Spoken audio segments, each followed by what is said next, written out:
et vous ne pouvez plus investir pour la suite. Si vous ne payez pas la dette, vous n'aurez pas de financement pour faire le reste. Donc pendant qu'on fait une partie, on doit montrer qu'on paye les dettes. La phase 2, vous nous prêtez pour faire le reste. Donc nous avons eu tort d'avoir été en retard. Nous avons eu tort d'avoir fait un mariage avec l'État à 40 milliards qui n'a pas allumé une ampoule. Aujourd'hui, pour faire la même chose, il nous faut 2 fois plus d'argent. C'est ça la réalité du monde dans lequel nous sommes et notre réalité à nous. L'électricité est chère, Internet est cher, c'est vrai, mais il vaut mieux avoir Internet un peu cher que zéro Internet. Il vaut mieux avoir le courant un peu cher que zéro courant. Il vaut mieux avoir l'eau un peu cher que pas d'eau du tout. Regardez tout ce qu'on investit pour le secteur de l'eau. Regardez partout. Nous n'avons rien fait presque dans le passé. On a fait des choses qu'on n'a pas entretenues. Tout est en train de tomber en panne au fur et à mesure que la population consomme de plus en plus. On déploie des centaines de milliards qui n'étaient même pas prévus. Mais je dis, je préfère amener l'eau potable à mon concitoyen, où qu'il soit, qu'il paye le prix, même si c'est cher, au moins il sait que s'il a l'argent, il peut avoir l'eau potable. Les gens qui ont l'argent, ils n'ont pas l'eau.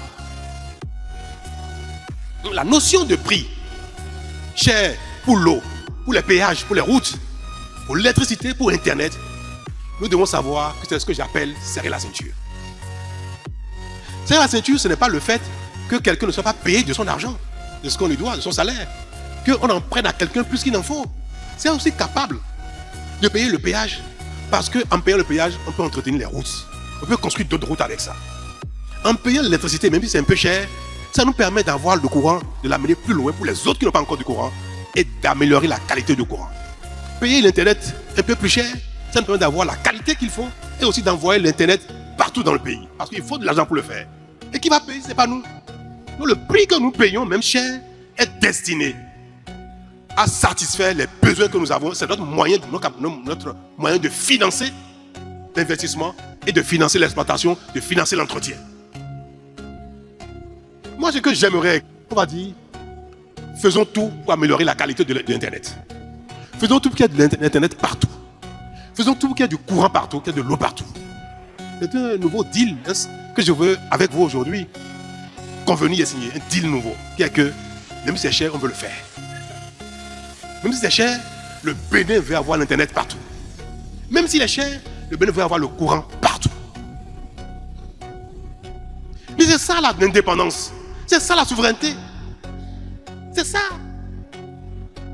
Nous ne pouvons pas dire, on est content d'être indépendant. 65 ans d'indépendance et continuer de tendre la main à ceux qu'on a chassés. L'indépendance, c'est payer de sa poche. La souveraineté, c'est payer de sa poche ce qui nous manque. Oui. 65 ans après, nous devons être capables, même si c'est cher, d'avoir l'eau, l'électricité, Internet, les routes, la santé, l'école, la formation technique professionnelle. Même si c'est cher n'importe comment, on va vendre tout ce qu'on a pour avoir ça s'il faut. Parce que c'est important pour nous. C'est nous-mêmes qui devons financer ça.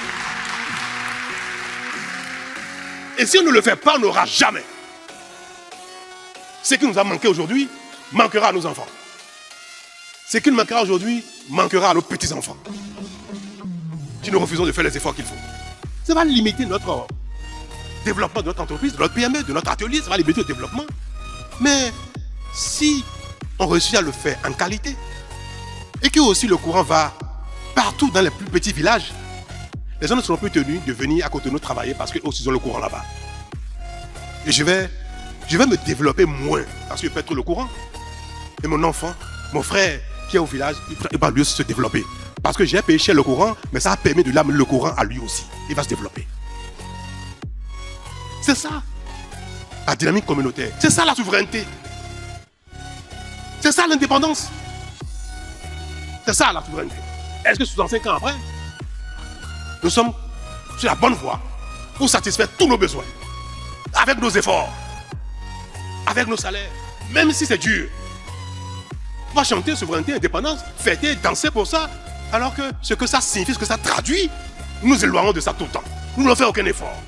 Mais ce qui est important aussi de faire, c'est de veiller à ce qu'il n'y ait pas de corruption. Si on prend vos impôts, on prend les dettes, et qu'on les détourne, on les bouffe, on en fait n'importe quoi, ça c'est grave. Donc la souveraineté, c'est tout ceci, instaurer la bonne gouvernance par les gouvernants. Ceux à qui on a confié le pays, ils doivent être capables de gérer avec responsabilité, sérieux, rigueur, sans détourner. Moi, quand je vois les gens, les Béninois, j'aimerais que leur principale récrimination, reproche, c'est les questions de mauvaise gouvernance. Mais on n'en parle jamais. Moi, ça me frustre de ne pas voir mes concitoyens donner plus d'importance à la bonne gouvernance qu'au reste. Le développement économique passe par l'effort nous-mêmes, la collecte de nos moyens, mettre ensemble nos moyens et bien les gérer. Et bien les gérer.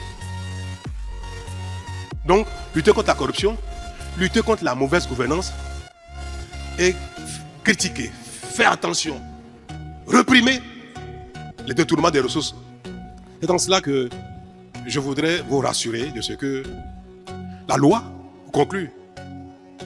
Si il y a des aspects qui ne sont pas encore suffisamment incitatifs pour l'investissement, au contraire, il faut rajouter ça. Donc je vous demande de M. Guntobo de réfléchir pour voir qu'est-ce qu'il faut rajouter à la loi pour que ce soit encore plus incitatif pour l'investissement. On veut que les Béninois ne quittent pas ici pour aller investir ailleurs. Regardez ce qu'il faut enlever encore pour favoriser l'investissement. Ne regardez pas ce qu'il faut rajouter pour contraindre l'investisseur. Pour que l'investisseur se dise, dans la salle, il y a des gens qui ont leur propre PME, qui ont leur atelier eux-mêmes, qui ont leur industrie, qui ont leur business eux-mêmes. Vous, n'est-ce pas? Est-ce qu'on se sépare facilement d'un employé, d'un collaborateur qui est bon? Jamais. Quelqu'un dit jamais. Vous avez entendu? L'entrepreneur, l'investisseur ne se sépare jamais de son employé qui est bon. Même s'il est capricieux, l'employé fait tout pour le satisfaire. Et ça, c'est une donne importante. Les entreprises, les fermes, les PME, l'atelier, celui qui a son salon de coiffure. S'il y a une coiffeuse qui est là, qui est très bon, elle a la dextérité, tout le monde vient et on veut que ce soit elle qui coiffe. Cet employé-là, la patronne fera tout pour la garder, même si elle est capricieuse. Même si des fois elle vient en retard, elle va faire comme si elle n'a pas vu. Oui. Ce qui sécurise l'emploi, c'est la qualité de l'employé. Ce n'est pas les tests pour le protéger, c'est la qualité. Et ce qui fait le développement, c'est la qualité des prestations. Pour se développer, que chacun soit bon, il sécurise sa place. Celui qui n'est pas bon, c'est lui, on ne se sépare pas facilement de lui. Notre souveraineté, notre développement passe par le sérieux, la rigueur, l'investissement et des lois qui favorisent tout ça. Et que si chacun veut lire avec attention ces lois-là, veut faire des critiques sur ces lois, veut faire des propositions d'amélioration, il faut qu'on ait ça à l'esprit. C'est ça qui doit nous guider pour faire les commentaires sur la dynamique, la stratégie, les lois que nous prenons. Parce qu'on a un objectif, on veut que le Bénin se développe. C'est ça le vecteur, le fil conducteur de nos stratégies, de nos lois, de nos réflexions. Nous allons avoir les tests qu'il faut, nous allons faire les choix qu'il faut pour que le Bénin, dans 5, 10, 15, 20 ans, soit un pays développé et c'est à notre portée.